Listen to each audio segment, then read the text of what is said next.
We are live now, and I'll kind of show you some stuff that, while we have a little bit of downtime here, some stuff I've been looking to buy. And we don't have downtime. We have a caller, so go for it. First caller. Hey, what's up? You have Eric. You're live. Hey, what's up? What's up? Who's calling? My name is Joseph. Say your name one more time. Joseph. Joseph. What's up, Joseph? How can I help? Yeah. I just had a couple questions. Yeah. I recently got this card. I got it for like $100, and it's a Cam Spencer Gold Wave Prism to 10. It's a rookie card. I was wondering how to comp that. Okay, it's a Cam Spencer. It's a Prism. Yeah, the Prism Gold Wave. It's a rookie card. Are there any comps? I'm sorry. Yeah, I didn't see any comps, so I wanted to ask you. Is it autographed or not autographed? Not autographed. Let's see. Not autographed. I see a sale for $128 in June. Okay. All right. Sale. All right, so there's 120. All right. Yeah, and then I had another question. Like I've been watching you for a while now. Sure.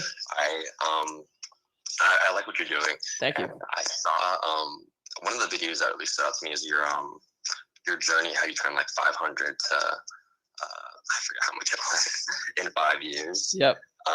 And what at the end was basically you said you wanted to turn major league into like a sidekick and come in university. Yep, that's the goal. And so how I got started was through Pokemon and comic books and like Funko Pops like that. And so I was wondering if you needed like an expert in like the Pokemon field or anything like that, to help you with that, because I definitely be interested to help you guys with that, or if it's just throwing myself out there. Yeah, no, I appreciate it. I appreciate the directness. I like when people sell themselves. I like salespeople. To be very straightforward with you.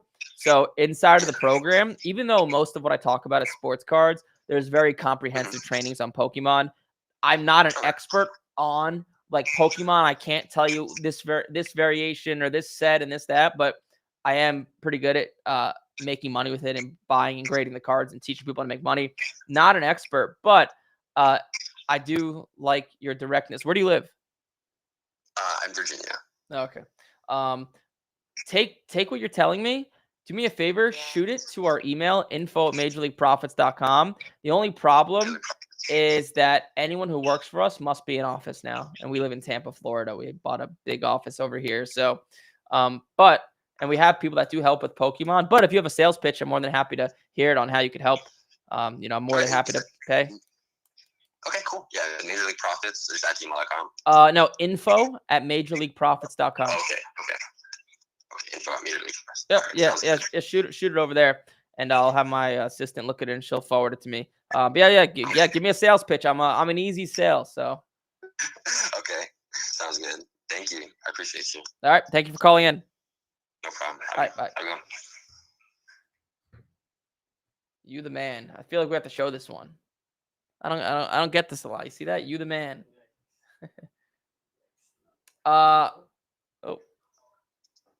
Hey, what's up? You have Eric. You're live.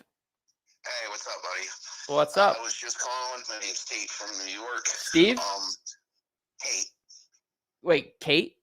Tate. Like Tate. T-A-T, like Golden Tate. Okay, got. Yeah, I was gonna say you don't sound like a Kate. I actually been watching your show for probably like 3 months. Actually, you're the only show I watch, or the only person I watched about this. I actually found a binder in my house from like 30 years ago. Okay. Pulled out my binders, dove right back into it. I was like, you know what? I'm going to go start buying cards again. Went totally about it wrong. Probably dropped 1,500 ripping packs all over the place. Not even understanding the brands yet, the down, nothing. Yep. Slowly started to figure it out. Just got one of my first cards I plan on sending out for graded through PSA. It's a Drake May Prism card, I want to say, and it's the barbershop card, the color match on the red, white, and blue. So I checked it out. I know he's, I think you guys call it a liquid player, right? Where his value goes up and down. Yes, he is. He is a liquid player. He's a volatile player because he's a rookie, and his stuff will go up and down a lot. You know, if Patrick Mahomes has a bad game, nobody cares because everybody knows he's good. But Drake May, if he has a bad game next week, his value will go down. So, like a volatile player. Okay, so yeah, I was just worried about the investment in him because I'm a big football guy myself, so I really don't even follow much other sports but MMA and football. So I believe in the kid. I think he's the real deal. Yep. Week to week, in and out. No names around him, getting it done. Yeah, he's good. I'm just gonna heavily. I'm going out for my first PSA graded, and I guess what I really wanted to ask was for packing the cards up. Yep. I'm receiving cards that I'm ordering on eBay, like Uptowns, like nice cards, and the kids are putting them in like these plastic things, too over the top, wrapping them nice, bubble mailer, sent out. Yep. Is that feasible to do it like they're doing it with these high end cards, or do I have to buy this box, like these USPS box? Like, will PSA not take the box? Will they not take the bubble mailer? Will they only take the box? you could use a bubble mail. So like what I would do, this is what I would do. So like, okay, the best way to package a card. So you take the card, you put 2 pieces of cardboard around it, you tape it, then you take that piece of cardboard and then you put it into a bubble mailer. You wrap the bubble mailer around the card, and you take that, maybe wrap another bubble mailer around it and put it in a USPS flat rate box. That box will protect it the most. Or you could just put that into a bigger bubble mailer. The box is going to protect it more, and it's a few dollars extra. Like shipping a bubble mailer is going to be like $4 or $5. A flat rate box is like $8 to $9, I think, depending on where you're sending it. So it's just a question for you what you want to do if you want to spend the extra money. It's like more insurance thing. Because I plan on obviously recycling these things, the way they're packaging them. Yeah, there's some like nice plastic things to protect them. So I figured I recycle the items from receiving the card and send them out. But it's my first go at it, and I'm all about it. Been looking at all the corners tightly, scanning the cards, and just hoping. Just gonna try to keep sending one every day and receiving one every day from PSA. Just risk it for the biscuit. That's a good That's a good strategy. You want to stay consistent. And then before I let you go, I got one more question. Go for it. Do you believe, like in the Kaboom, the downtown, the uptown, when I say like, do you believe in them, like long-term value? Do you believe in them? 2 things. If you were to sit on them at the prices they are now, and then like all these years go by, top takes over. Because me and my friend go about it every day. We know they're inserts. They're not like rookie patch autos, but I tell him I believe in them, that I think they are going to be worth a lot more money than they are now down the road. So, okay. Well, I guess there's multiple things to say there. So, I'm just looking something up. So, downtowns, to my knowledge, are less rare than Kabooms. So, if I had to pick one, it would be Kabooms. However, in reality, it doesn't matter because if the player plays well, those cards are most likely going to go up. It's about the player, not really the card. Me personally, I only buy newer stuff to flip. I don't really hold it long term. So I don't really buy many downtowns. I'll mess around with some Kabooms because the profit margin on buying them to buy and grade, I only buy stuff where I could at least double my money. And it's hard to double my money with downtowns. But Kabooms, you could. So yeah, some of them don't look like they grade the best either. Yeah, like looking at your system for like the grading. Yeah, like I could tell you, I was just looking at it. Like a downtown Drake May, there's been 1,900 sent for grading, and only 19% get a 10. And if you look, and you're not even on a lot of them, you're not even doubling your money if you get a 10. So like if you look here, a Drake May downtown. Oversized downtown. So like, they went up recently, but before they went up, it was like $1,200 is a 10, and raw was like $650, $600, $700. So I don't like that. Like I could buy a Pokemon card that grades a 10 70% of the time and triple my money. So it doesn't make mathematical sense. So what I'm trying to say is I don't really buy them for that reason. Yeah, because the flip, Yep. the liquid value. No, I understand. Yep. I totally get it. The reason we got talking about it is me and him went to a show. Yep. There's people there, with all these vintage cards like you're pulling up right now. The Babe Ruth, you know how it is. Just card show in Albany, big card show. Yep. And I couldn't find them. Like I had to hunt the hills to get this CD Lamb Uptown. So I'm going to these tables looking for this CD Lamb Uptown. These guys got Babe Ruth, $30,000 cards, and they're like, I only have one Uptown, but it's mine, and I'm sending it out for myself for grading. Yep. So, and then I finally found one, and that's when I got into it with my buddy. Like, dude, I don't know. I was like, I think these cards in time might be worth something because these guys holding these higher end cards are telling me they're like keeping them for themselves when they get them. $100 card, but he's selling a $30,000 card. You know what I mean? A lot of the uptowns and uptowns are new, but the downtowns and kabooms, most of them are newer players and they don't hold value because most newer players don't perform up to expectation. So my personal opinion, I don't hold any of them and I very rarely buy them. I know they're popular cards, but I'm just giving my opinion. I agree totally. Move them fast when people love it, right? Yep. That's what I do. Awesome. All right, man. Well, thank you. I appreciate everything and all the info. Yeah, dude. Definitely. Thank you. I'm sending that card out right now. Sweet. First one. Cool. Good luck with it, man. I hope it gets a PSA 10. All right. Thanks, buddy. All right. Bye-bye. Later. Rough audio quality there. All right. Sometimes I ask people I think to myself, don't people have a regular phone? How does it sound like that? We're calling you guys back. I know there's a queue. Hey, what's up? You have Eric. You're live. Oh, hi, Eric. My name's Israel. I just messaged through. It's probably your stupidest question of the day, but Nah, there's no stupid really question. I'm interested in getting into your program, but I'm a labor worker, so I don't know if this is a joke. Like I said, a stupid question, but why would you say not to, join your program if you're a labor guy? Well, so the reason the ad, I'll just be very blunt. So it's not like you can't join it. You obviously could, but the reason most of the ads say if you work behind a desk, if you're a white collar professional, because we did a lot of data research, and because white collar people, since they're working from behind a computer all day or they're working in remote, they have more time to buy and sell cards. And statistically speaking, a higher percentage of them do better in our program. So therefore, we want to just go after the people that we know are going to do the best and that we can help at the highest level. You could join the program with any job. There's kids in high school. There's retired guys. There's people that are landscapers. It's all over the place. But the reason our ads and we go after white collar professionals is because the data says they do the best in our program because they have the most time to spend on the computer, obviously, as opposed to being out in the field. That's why you could join it, but I'm just letting you know that's why the ads say that.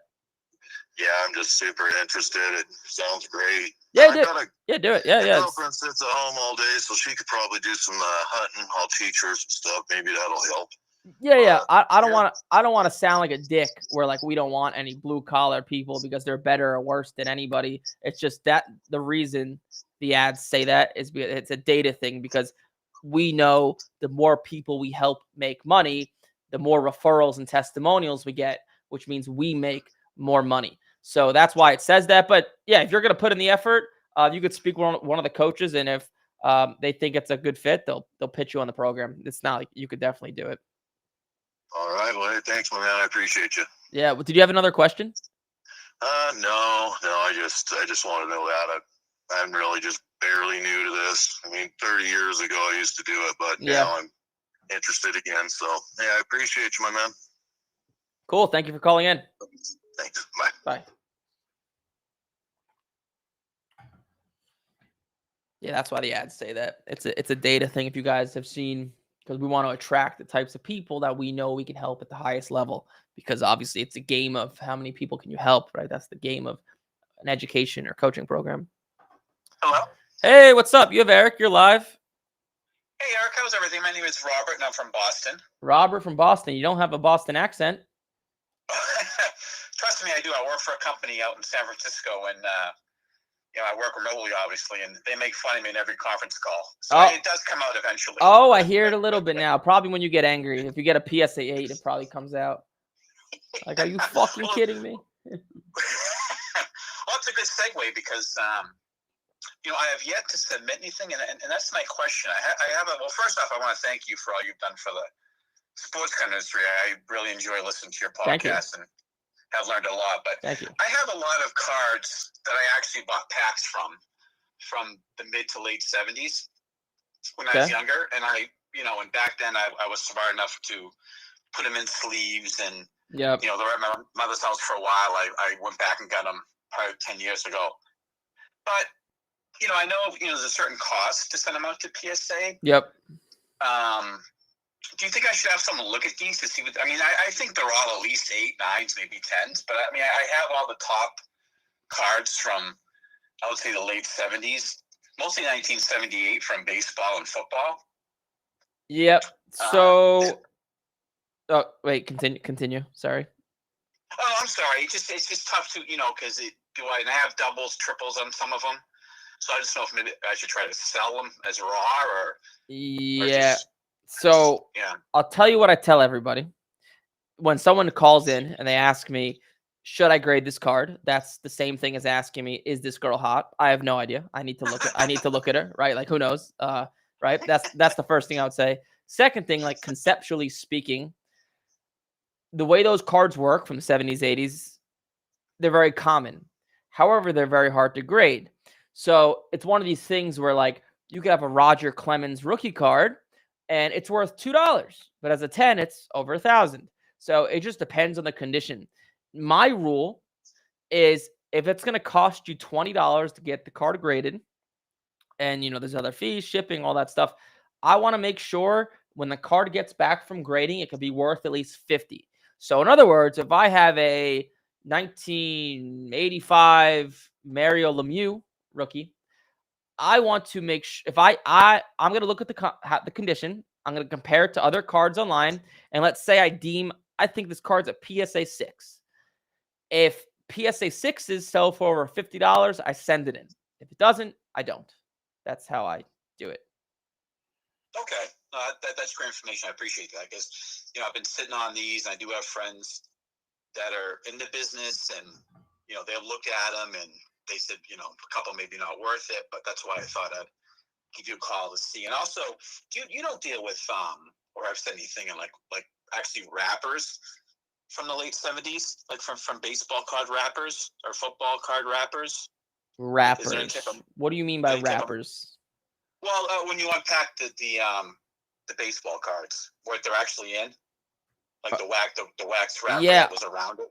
I do have like tons of those. Is that worth anything? I don't think that's worth anything.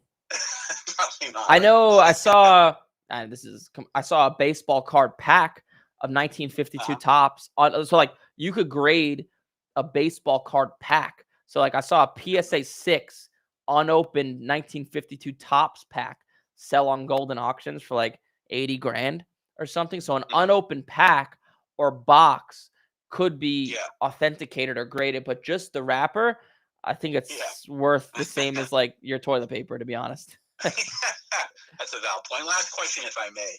Yep. I do have you probably, I don't know if you get this a lot question, but a 93, I think it is, the foil Derek Jeter. Yep. That was actually in a box that I had bought, like a complete pack. Yep. And I recently, took it out carefully and put it in the sleeve. Okay. But I know with the foil, it can get a lot of scratches on it, even when it's being made. Is that something that's? I know obviously you got to see the condition of it, but it just seems like a lot of people are sending those in and aren't getting really good grades. Oh yeah, they're very, very hard to grade a 10. So I'll kind of give you the quick synopsis on that card so you know. So if you look at that card, 1993 SP Jeter, just to show you how rare, I've actually never looked at this. There's been 26,000 of them sent to PSA, 26,800 to be exact. 22 have gotten a 10, 0.1%. So the reason being is because if you go on eBay and you look at like a 1993 SP Jeter, let's look at just a PSA 9, right? Let's just look at a random one. This card is extremely hard to grade for two reasons. Number one, the surface is foily. It's like shiny, so it scratches very easy, okay? So all the surfaces are screwed up. Number two Exactly. is if you look, the top right, oh, this card actually looks pretty clean, but all those corners on the back, 3 out of the 4 are colored. Colored corners are going to chip easier. Also on the front, that bottom left corner is colored. Because all these corners are colored, it gets white easier. And when it gets white, it doesn't grade a 10. So if you had a card that's all white, a white corner can't chip because it's white. So that's why those cards are so hard to grade. Just to put it in perspective, so how where that kind of lies. So you could have a Derek Jeter. So you know the company Beckett, right? Yes, of course. Do you know how they grade the subgrades? I do not. So if you look at, so let's look at this is random information that may or may not be useful, but it's kind of interesting. So you could have a Beckett Derek Jeter card. So Beckett grades the subgrades. So they'll tell you what the centering, edges, corners, and surfaces. Those are called subgrades. Okay. And this random Beckett 8 card I'm looking at of this Derek Jeter, the centering's a 9.5. The edges are a 9. The corners are an 8, as usual, because the corners are usually beat up and bad. And the surface is a 7.5.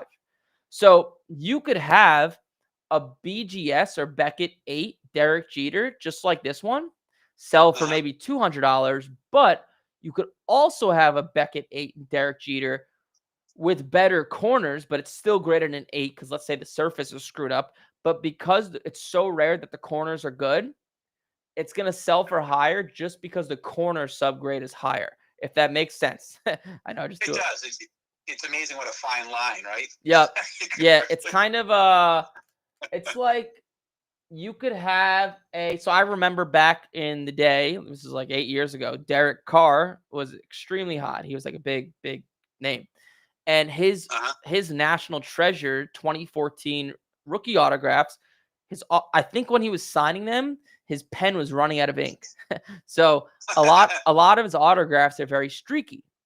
And even though a card might be a PSA 9, both cards are PSA 9s and look the same. However, if one had a better autograph than the other, because it was rare to find a good autograph of him, it would sell for higher. So eye appeal matters with some cards in some instances. So just a little random piece of information for you. No, I like that. That perfectly makes sense. I could talk about this forever, but I should let you go.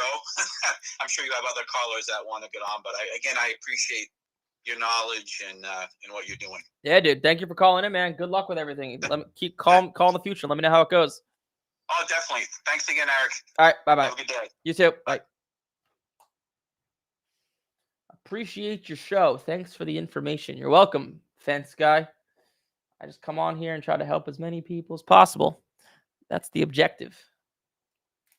Get on and help. Calling you guys back. I know there's a little bit of a queue. Hey, what's up? You have Eric. You're live. Hey, it's Richard from Custer, Kentucky. What's up, Richard? How can I help? Hey, I just got this Trevor Lawrence playoff ticket auto, number to 49 in. Yep. It's a Beckett 9. Okay. And it says 10 centering, and the thing is, it says surface 8.5. Yep.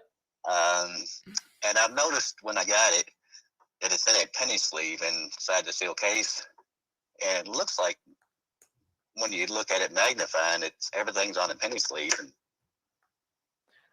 I was wondering if that'd be worth cracking. Yeah, it's one of those things that I would need to see the card. But what are the subgrades? Centering 10, corners 9, edges 9.5, surface 8.5. Did you buy it on eBay recently? Yes, I did. Okay, I see it. Let's evaluate it. Let's put you on spot in front of everybody. Yeah, it's got a spot right above playoff on it. And Yeah. I thought it was on the card, and it's actually on the penny sleeve. And I've never seen one in the penny sleeve inside the seal case, but Yeah, this card. So these cards are really hard to grade high because the surfaces get screwed up on all of them because they're all like shiny and foily. right. I would need to see. Is there a back picture of the corners on here somewhere? Is this gonna open up? Let me see if. Oh, there's a back picture. Okay. Okay. The corners are okay. Yeah, I would not regrade it. This card has no chance of getting a 10. It's probably going to get a PSA 9, maybe a PSA 8. I just don't think there's a lot of upside. So if it was my card, I personally would not. Okay. All right. That's all I had then. Appreciate your time. Cool. Thank you for calling in. All right. I love your content. I listen to it every day. Thanks, bro. I appreciate it. All right. All right. Thank you. All right, bye. You know, it'd be cool if I had like a nice radio voice like Vin Scully. I feel like my voice is not built for podcasts. It's not like, nice to listen to. Hey, what's up? You have Eric. You're live. All right, how you doing? It's Murph from the Bronx. How's it going? What's up, Murph? You're low on energy today.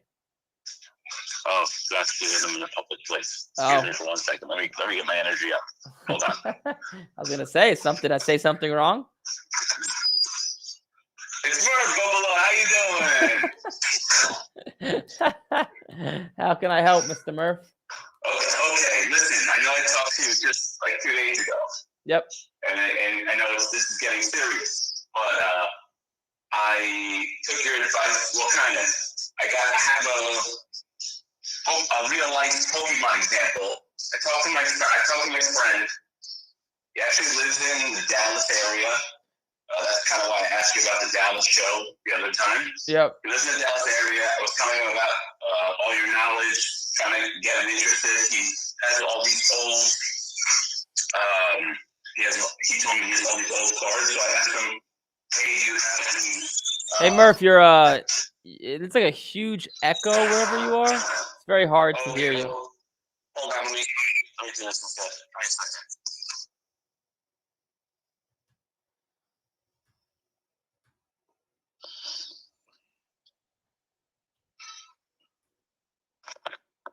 This is better? Aha, a lot better. Continue. Okay. Yeah, it's hard when you're in a public place. You gotta make concessions. But all right, Yep. I got it. Okay. So I have a friend. I have a friend who lives in the Dallas area. Yep. I was telling him about your program, seeing if it would be like an excuse, go hang out, but also go to the show, get him interested, all that kind of stuff, right? So Yep. he's obviously skeptical. Of course. Everyone's a skeptic. Yep. I said, do you have cards? He was talking to me. I said, matter of fact, I think if you have Pokemon, that's better. And he actually sent me a picture back of a Pokemon card, right? And Yep. I just want to walk through a real-time example with you and see if I'm learning from the master and see if this is the best strategy. Sure, So he go sent for me a it. Yep. picture of a card, and I looked it up on eBay, sold comps, I looked at gem rate, everything like that. And I got excited for my friend. Now, when I looked it up on gem rate, I think it's a very low possibility of getting a 10, but the possibility is still there. And since he has the card for free and he's just been holding it, my initial advice would have been go send it out to get it graded. In fact, if I go to Dallas and we hang out and we go to the show, I'm assuming PSA might be there, just drops it off and all that kind of stuff. So let me tell you what the card is. It's called Cool. Hold on, let me just double check the name. It's called here it is. Cool Porygon. Porygon. What year is it from? I think I don't. How do you tell that? I think it's old. It's still in its plastic. I think it was like a promo card that they gave in a plastic sleeve. He still's got it in the plastic wrapper. Are there Japanese letters on it? No, English. Is it like a little red and green figure in the middle of it? Yeah, with red. It's like a red and greenish, like turquoise figure, like a little birdish looking figure, and then to the left is like a black background. All right. So you're probably talking about not this card. You're probably talking about this card, Porygon 155. I think I got it on the screen. Okay. So then I looked on the sold comps on eBay, Yep. And a lot of Japanese versions sold, but I found one English version, and it was like a best offer, but it was a PSA 10, sold for, I don't know exactly what it sold for, but the listing was for $1,500. Yep. And so I'm assuming it's somewhere around there, maybe like 1,200, maybe even 1,000, who knows, but still pretty high, right?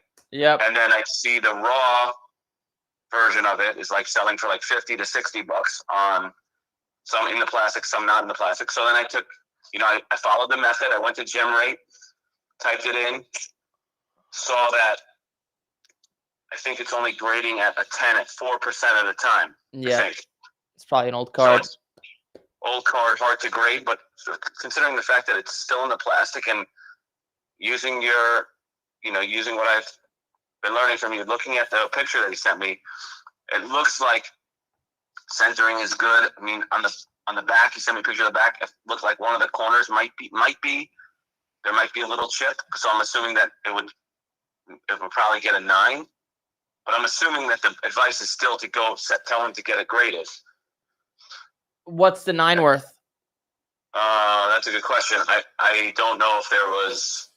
I don't know if I just looked at the 10, got excited, and then I didn't look at the 9. Let's see. I was looking before, but I think we're looking at the wrong card because I see this one. This one sells for like $2 raw. Wait, hold on. Let me check your screen. I don't know if you could see it, but is it this card? It's hard for me. My phone doesn't let me look at your screen. Oh. I think actually. Oh no. Okay, hold on. Yeah, I can't see your. Let me see. Let me try to put you on speaker. There's a few different ones, so I just need to know the year it's from. But if I would just go on Card Ladder and see if a PSA 9 sells for over $50, it sounds like it should be sent in for grading from what you're saying. But I just say that again. Sorry. It sounds like it should be sent in for grading, but I'll just make sure a 9 sells for at least $50. Yeah. Okay. Right on. Yeah. How do you tell the year? Is it written small? Yeah, just chat. You could just chat GPT it. It's somewhere on the back usually, or the front bottom left, I think. Okay. Yeah, or maybe that's the numbering, but if you just put a picture in a chat GPT, it'll tell you what year the card is. Oh, nice. Okay. Cool. Yep. That sounds cool. Let's see. No. See right here. I'm looking at the card myself. It says C circle 1999-2000. Okay. So yeah. Let me see here if I can find it. 1999 Porygon. PSA 9 is worth 7. Yeah, so I would send it in. Yeah, this is the kind of stuff that'll get someone who's a non-believer hooked real quick. Yep. Cool. All right. Sweet. Just checking. Cool. So now I can tell him, let's get to it, Yeah, have him grade it. Right on. Cool, man. All right, thanks, bro. All right, Murph, thank you for calling in. You got it. Talk to you soon. All right, bye. Skeptics. I don't know why so many people are skeptical. I never understood that. I'm a buyer. I buy. I'm an easy sale. I just if it works, it makes logical sense. I buy. Oh, there's nothing in none in the queue. Nope. There's something in the queue. Hey, what's up? You have Eric. You're live. Hey, Eric. This is Puerto Rico over here. What's up, Puerto Rico, Walter? Not much. Just at work. Hey, I just have a quick question for you. Go for it. Have you ever used the offers from PSA, like the ones they offer you to buy your card? Me personally, no, but my students do. Usually the offers are low, but sometimes they're pretty good. But it just depends. I got one currently that is pretty good, but the card is not on bulk yet. So I don't know. Do you have any idea if the process is long or not really? It shouldn't be that long. Do you want to run the card and offer by me, and I'll tell you what I think? Well, it's I think I already talked to you about this card. It's just a Tatum Hypnotize. It's nothing big, but Yep. they're offering me like $130, and I think it's worth it just to not deal with, Yep. to sell it. Yeah, that sounds like a decent offer as well. So yeah, it shouldn't take that long. All right, and just a quick story. Last Monday, I call you. Yep. And I talk about the 20 days return from PSA. So I emailed them. They got back to me. They are currently working on 9/26 mail. So they're a whole month behind. Wow. That was the reason why my 20-day service is taking so long. So they just yesterday they got to my so it's a month later they got to my order finally. Let's see. So, I'm gonna look at something. So I just sent the card into PSA. It's a big card, so I'm using a bigger. I'm using a bigger like tier, like the $150 tier. I wonder if they got to it. Like if they somehow know. Actually, I don't know where to find it on. Oh, there we go. Submissions. Okay, let's see. Oh, let me log it. I'm actually curious. I'm gonna log into my PSA account and see if. Yeah. Oh shit. Kyle, check the text message real quick. On there. What is it? I'm checking my PSA account right now. Just I want to see how long their mails, if their mails taking long with even higher. All right. Oh man, this is killing me. Hold on, wait, I'm logging into my PSA account. But yeah, I believe it. Their mail's backed up. I have heard that. Well, while you do that, here's the thing that I actually sent a regular submission 45 days on September 11th, right? Yep. Then I sent my 20-day service, so the $40. I sent that in on September 20th. So now they both just got to the grading process. So I'm getting both of them back at the same time, pretty much. And I'm like, that's what I keep telling them. Like, I just pay extra for it. No reason. Like, I sent one on September 11th, and it's grading right now, just like the ones I sent on the 20th. Like, yeah, it's crazy. I'm getting them back at the same time. I wish I had an answer for you, but yeah, sometimes they're just they just take. Yeah, no, it's just a quick story, just so people know that they're a month behind on the mail, like towards the day that they actually open your package. Yeah, that's crazy. Yeah, it's funny how that they don't mention when they say like it's gonna take X amount of days to get back to you. They just forget to mention that. It takes them a month to open up the mail. But yeah, it's just part of the game. They'll probably, it's the longest I've ever seen them backed up. They'll probably get it sorted in the next like few weeks, I'd imagine, or I'd hope. Oh man, just thank you for everything. Thank you for your $5 gift card. I gave it to my wife. Ah, very nice. So I can get more money for my cards, Yeah, well, the trying wife to make her happy. All right, cool. Well, the wife definitely likes us now. Oh yeah. Well, thank you, man. You have a good one. All right, Walter. You too. All right. All right, bye. I'm looking here at PSA to see.